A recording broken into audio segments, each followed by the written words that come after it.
Welcome to my channel. आज मैं आपको प्रैक्टिस पेपर सेट से रिलेटेड है 2023 से लेकर 2024 तक है। क्लास 7th क्लास का है ये।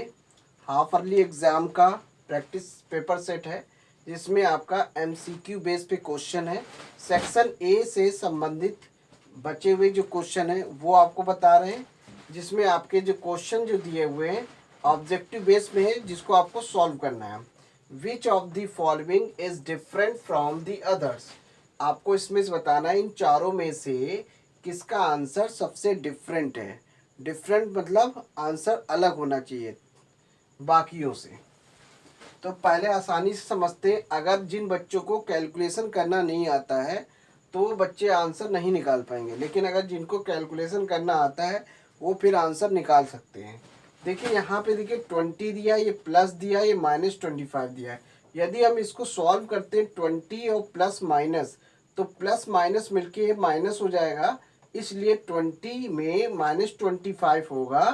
तो क्या होगा, प्लस माइनस कैंसिल होता है। अब प्लस माइनस माइनस होता है ना, तो यहाँ पे प्लस माइनस, तो यहाँ पे माइनस का साइन आ जाएगा। तो 25 में से 20 घटाएंगे तो क्या आ जाएगा, आंसर इसका आएगा -5। इसी तरह से इसको सॉल्व करते हैं। -37 है, ये माइनस माइनस क्या हो जाएगा, प्लस हो जाएगा। -37 और ये +32, जब माइनस प्लस क्या होता है, माइनस होता है। अब 37 में 32 माइनस करेंगे तो आंसर इसका -5 आएगा। क्योंकि ये चीज़ आपको पता होना चाहिए कैसे इसको सॉल्व किया, क्योंकि जो संख्या बड़ी होती है उसी का साइन लगता है। यहाँ पे -25 आएगा, तो इसलिए आपका -25 से 20 माइनस हुआ है, क्योंकि ये प्लस में है, ये माइनस में आंसर आ जाएगा। ये माइनस में साइन आएगा, इस वजह से -5 आंसर आया। इसका भी -5 आंसर आया। अब ये -1 है, ये -5 है, इनका आपस में मल्टीप्लाई करेंगे तो आंसर इसका प्लस में आएगा। अब -9 का डिवाइड करेंगे 45 में, तो इसका आंसर -5 आएगा।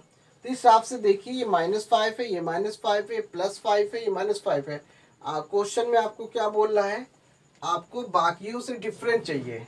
तो आप इसको समझ जाइए, तीनों का आंसर के इसका और इसका आंसर तीनों का सेम है, इसलिए आपका सी वाला ऑप्शन सही होगा, क्योंकि इसका प्लस में आंसर दे रहा है, बाकियों का नेगेटिव में आंसर आ रहा है। अब बात करते हैं अगर 3/4 ऑफ ए नंबर, किसी भी नंबर का अगर हम 3/4 करें और उसका आंसर जो है 12 आ रहा है, तो वो नंबर क्या होगा। तो यहाँ पे कैलकुलेशन यहाँ दिखा देते, 3/4 है और उस नंबर का x मान लेते हैं। उस नंबर को क्या मान लिए, x = 12। मतलब उस ये जो नंबर है इस नंबर को x मान लेते हैं, x का 3/4 कर दिया इंटू, अभी क्रॉस मल्टीप्लाई करेंगे तो 12 × 4 / 3 आ जाएगा। क्योंकि जब ये 4 का क्रॉस मल्टीप्लाई करेंगे तो ये मल्टीप्लाई में चले जाएगा, ये डिवाइड की वैल्यू मल्टीप्लाई में जाएगी और मल्टीप्लाई की वैल्यू डिवाइड में कन्वर्ट हो जाएगी। ये चीज़ आपको करना आना चाहिए, अगर नहीं कर पाएंगे तो आपको नहीं समझ में आएगा। तो ये चीज़ 3 का डिवाइड 12 में करेंगे तो 4 आया, अब 4 का मल्टीप्लाई 4 में करेंगे तो 16 आ जाएगा। इसलिए इसका ऑप्शन 16, इसका आंसर जो आ रहा है 16, और ऑप्शन में आपका 16 कहाँ है, ये, तो इसलिए बी वाला ऑप्शन सही है। ये जो है छोटे मोटे कैलकुलेशन जो है आपको रफली करना होगा और टिक आपको आंसर कॉपी में लिखना होगा जो आंसर सही होगा। ठीक है, अब यहाँ पे देखिए थर्ड क्वेश्चन देखना है, ए रिबन ऑफ द लेंथ। तो इसको मैं यहाँ से हटा दे रहा हूँ।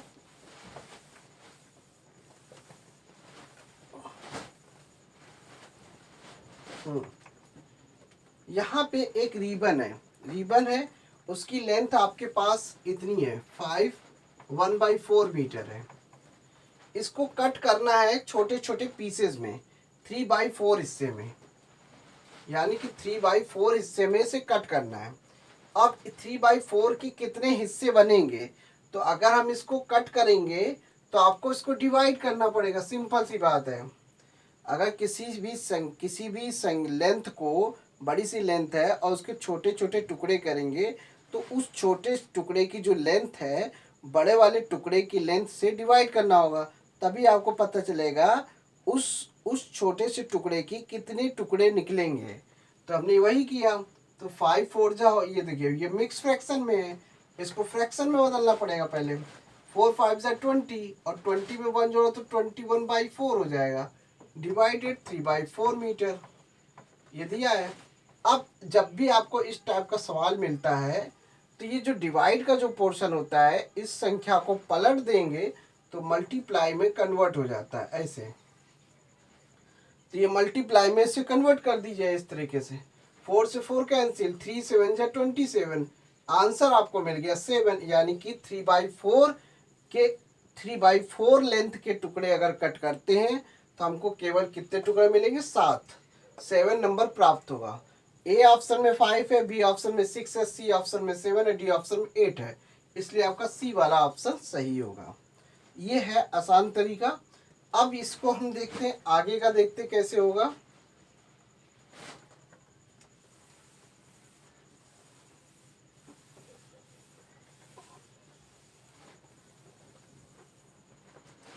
The median of the data 3 4 5 6 7 3 4, ये आपको डेटा दिया हुआ है, ये आपको डेटा है 3 4 5 6 7 3 4, ये आपको डेटा मिल गया।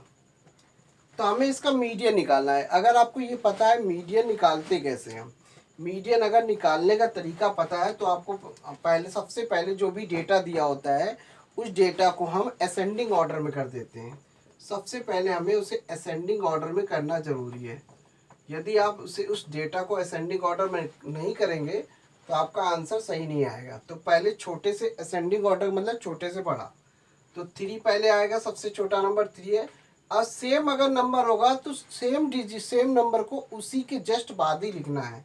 3 है तो 3 को फिर दोबारा लिखेंगे, और 4 है तो 4 फिर 4 लिखेंगे, फिर उसके बाद 5 आएगा, फिर उसके बाद 6 आएगा, फिर 7 आएगा।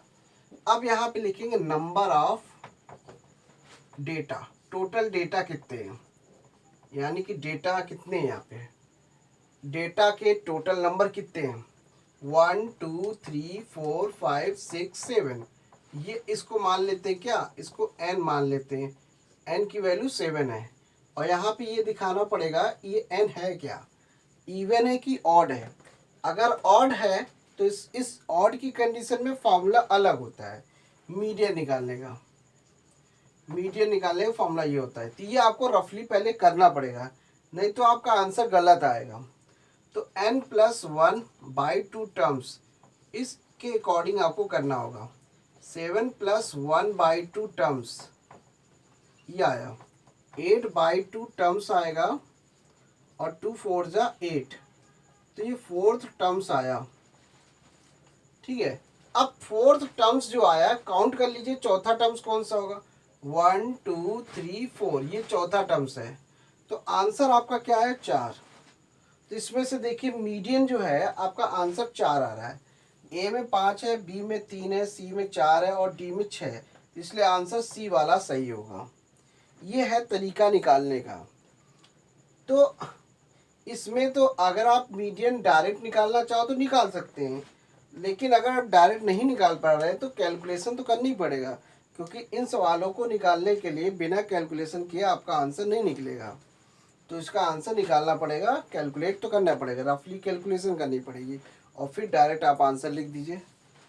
यहाँ पे लास्ट क्वेश्चन देखते हैं। तो मीडियन निकालने का तरीका यही है।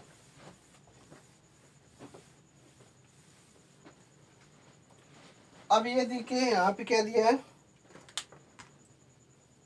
1 subtracted from 1/3 of A number, कोई भी नंबर होगा उसको x मान लेते हैं, और x का क्या करना है, x का 1/3 कर देते हैं। x का हमने 1/3 कर दिया, यानी कि उस नंबर का 1/3 किया, 1/3 ऐसे लिख देंगे। उसके बाद उसमें से 1/3, उस नंबर के 1/3 से एक माइनस करना है, -1 सब्ट्रैक्ट कर दिया, और रिजल्ट आपको क्या मिलेगा, 1 गिव्स 1। तो बस अब इतना सा जो भी स्टेटमेंट दिया उसको आप उसी के अकॉर्डिंग आप इक्वेशन बना लीजिए और उसको सॉल्व कर दीजिए। 1/x, और ये -1 की वैल्यू इधर आएगी तो +1 हो जाएगी। अब ये +1 ये दोनों मिलके 2 हो जाएगा, 1/x, अब क्रॉस मल्टीप्लाई कर देंगे तो क्या हो जाएगा, 6 आ जाएगा, 3 2 6। तो ये आपको इतना तो समझ में आना चाहिए कैसे ये हो रहा है। तो आंसर इज 6 आ रहा है। तो इसमें से देखिए कौन सा ऑप्शन सही है। ए में 3 दिया, बी में 6 दिया है और सी में 9 दिया, डी में 2 दिया, इसलिए बी वाला ऑप्शन सही हो गया, यानी कि 6 वाला बिल्कुल सही होगा। इतना आपको करना आना चाहिए। तो thanks for watching my video. धन्यवाद।